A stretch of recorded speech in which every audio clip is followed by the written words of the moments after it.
Temptation doesn't start with the action. It starts with a thought.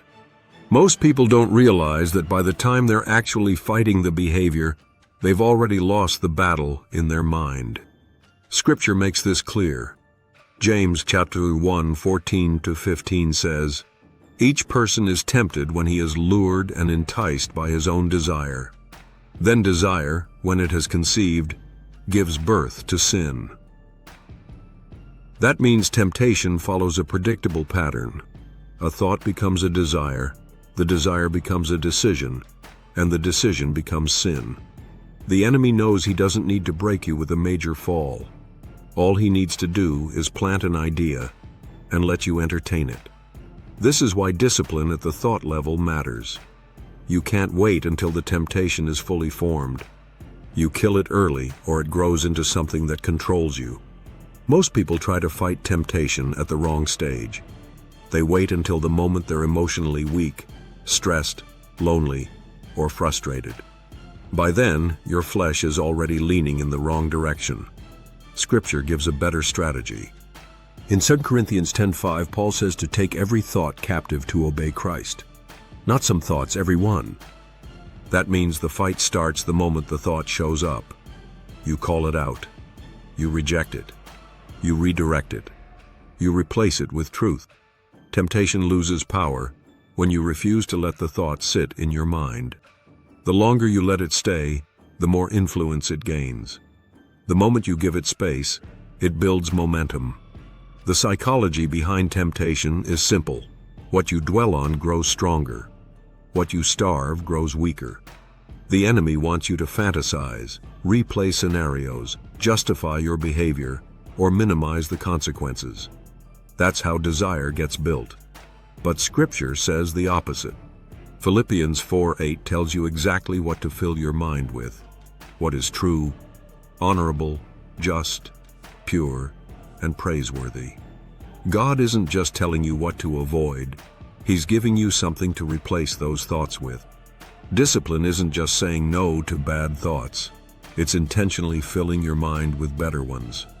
Everyone has triggers, places, emotions, environments, or people that increase temptation. This is why Jesus tells his disciples in Matthew 26:41, "Watch and pray, so that you will not fall into temptation." Watch means be aware. Pay attention. Know your weak points. Prayer means stay aligned. Stay grounded. Stay connected to God. Temptation is strongest when your awareness is low and your prayer life is empty. But when you stay alert and stay connected, you can feel temptation forming before it even shows up. Another mistake people make is thinking they can negotiate with temptation. You can't. You don't reason with it.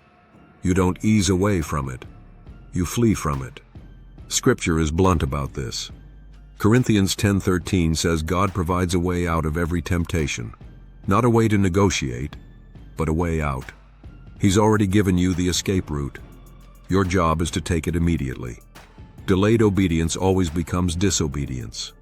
The longer you hesitate, the stronger the temptation becomes. You also need to understand this. Temptation is not sin. Entertaining it is.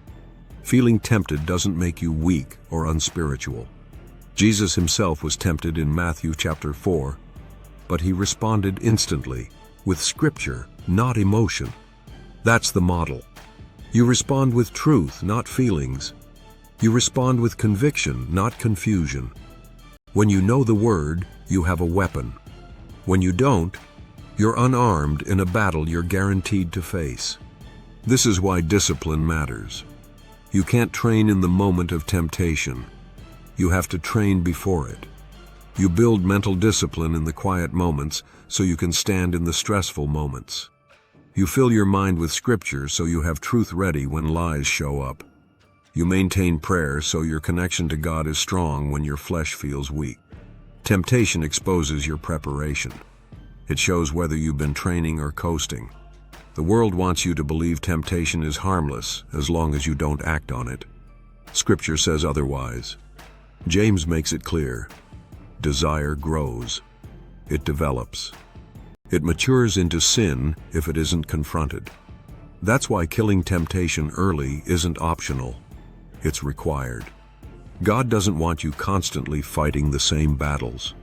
He wants you to grow stronger, wiser, and more disciplined so you can overcome them faster and with more clarity. So here's the truth. You beat temptation by mastering the early stages. You beat it by watching your thoughts, guarding your mind, staying alert, staying prayerful, and refusing to entertain anything that pulls you away from Christ. You don't wait until the temptation has power. You cut it off before it can breathe. That's how you walk in strength. That's how you build spiritual discipline. And that's how you become the kind of believer who doesn't crumble under pressure, but stands firm. This is zeroed-in devotion. Sharpen your faith. Strengthen your walk. Stay devoted.